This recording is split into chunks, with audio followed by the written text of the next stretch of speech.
He's the voice of South African radio in Philadelphia. He plays the music and he speaks the language. And we bet you'll be surprised when you meet James Eoppolo. Amandla!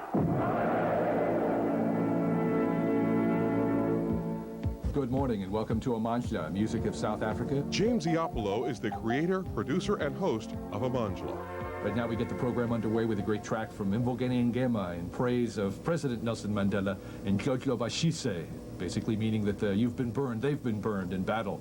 He sings Bamvelele Ijele, they put him in jail, Ubaba Mandela Usabuyile, but Father Mandela, he has now returned and he is the president, Umungo Mele. Here's Mbongeni Ngema and Ndlondlo Bashise. He speaks Zulu and translates the stories of the struggles of South African people that have been put to music. A lot of people call up and ask me, how long have I been living here? And I said, what do you mean? Well, you're from South Africa, right? And I said, no, I'm from south of Philadelphia, Delaware. And they said, well, how did you get interested in this? Why do you know so much? Eoppolo's knowledge comes from following events in South Africa since 1976. The student uprising in Soweto, that just kind of focused my attention on South Africa.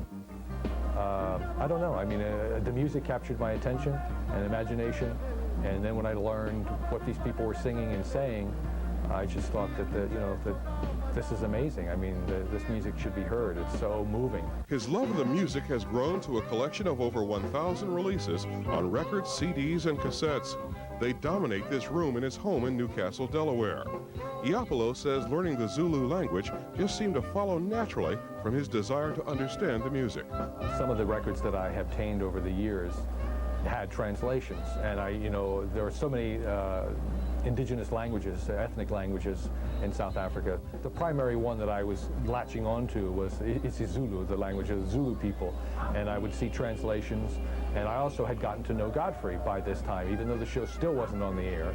And he began teaching me Zulu phrases, and these phrases that were repeatedly showing up in songs. Sizangoba, we will be victorious, talking about lamenting how hard their life is. The Godfrey to whom he refers is Godfrey Sithole, the African National Congress or ANC representative here in Philadelphia. They met while Eoppolo was developing Amandla in 1987. Getting Amandla on the air just wasn't that simple, partly because of the cultural boycott of South Africa at that time. They didn't want you to go to South Africa, they didn't want you to participate in the South African music business, but no one ever really clearly dictated how it should work the other way, how the musicians from South Africa should be treated on a world basis. Eoppolo had worked in radio for 15 years and felt there'd be an audience for the music, especially after Paul Simon's Graceland. I thought that this is going to be an opportunity for the world to hear some of this music that, a handful of people were familiar with, besides what Paul Simon was claiming to be, indicative of South African musical styles. Those who were following Paul Simon and going to Simon's shows, they were just interested in music and so forth. They didn't understand anything. They said, oh, no, it's a good beat. No, it moves me. That's it. He said, no, we have to move beyond that. Yeah. But know the struggle through this music. Yeah. Sithole knows the struggle firsthand. He fled South Africa in 1963 when the ANC was declared illegal by the apartheid government. He says Eoppolo realized how music and politics crossed paths in a way that had to be explained. It's just obvious that, this was politics and the words and the music of South Africans, and that it had to be expressed. You can't just play a record and expect people to accept the title, because the title didn't necessarily explain what the singer was saying. It could just be, there's one song, Kiss Me My Darling. Well, as you translate the story, it's this man having to kiss his wife goodbye because the only work he could find is hundreds and hundreds of miles away in the mines of Johannesburg. You can't do a program like this and not have the facts to back up what you're saying and what you believe, and I believe in it and the people passionately. So I get 2 newspapers from South Africa on a weekly basis, and my phone bill of for sometimes $500 a month to stay in touch. At first, DAS's management was hesitant, but in February of 1990, everyone agreed the timing was perfect for a trial run. They said, look, February is African American History Month. The rumors that Nelson Mandela is going to be released, it looks like it's going to happen. Let's do the show just once and give me one opportunity to prove to you that there's an audience. Literally, that week, the fax and the phone calls, President Mandela is released from prison. Kearney Anderson and Butterball called me and said, "Can you get a show together?" And I said, "I'll be there next Sunday." Kearney Anderson is general manager at WDAS. I think we've always had a certain degree of sensitivity to the issue. We've always been a part of the anti-apartheid movement in our public affairs programming, and many of our staff people have been really involved in that effort.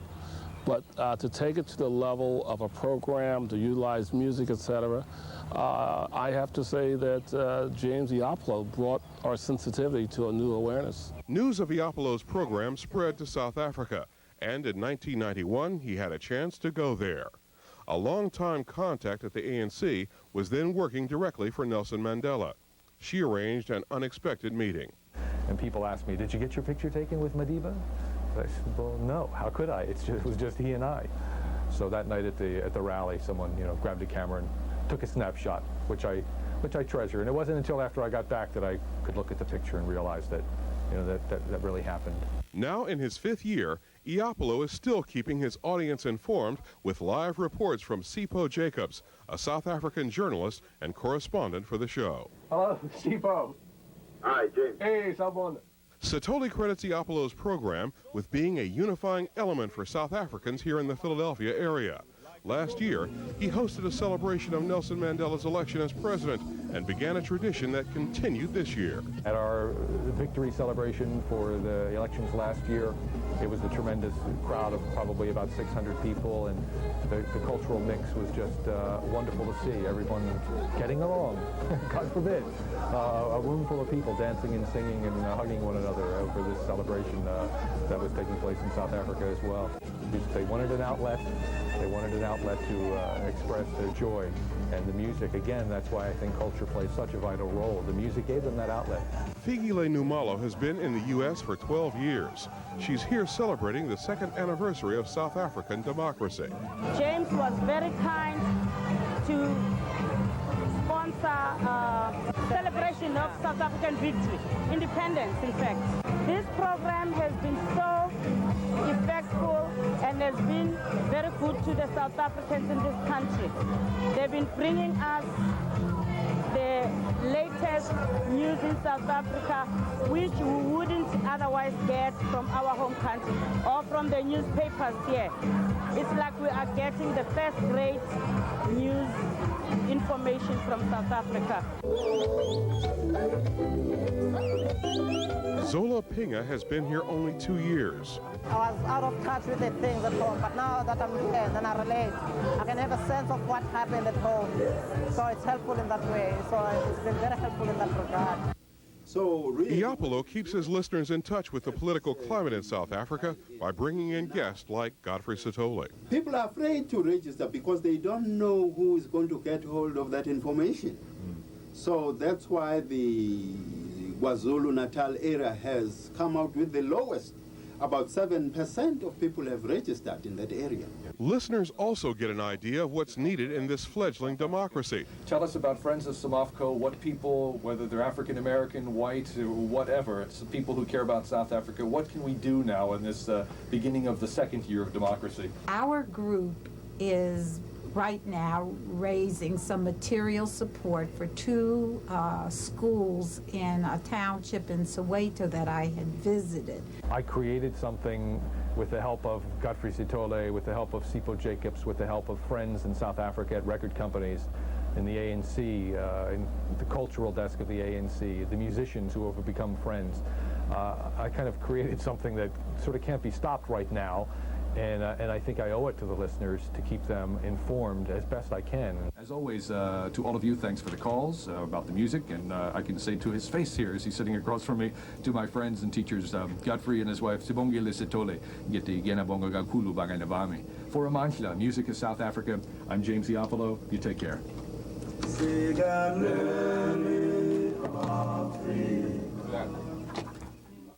Next on Visions, Teen Dreams at the Philadelphia Film Festival.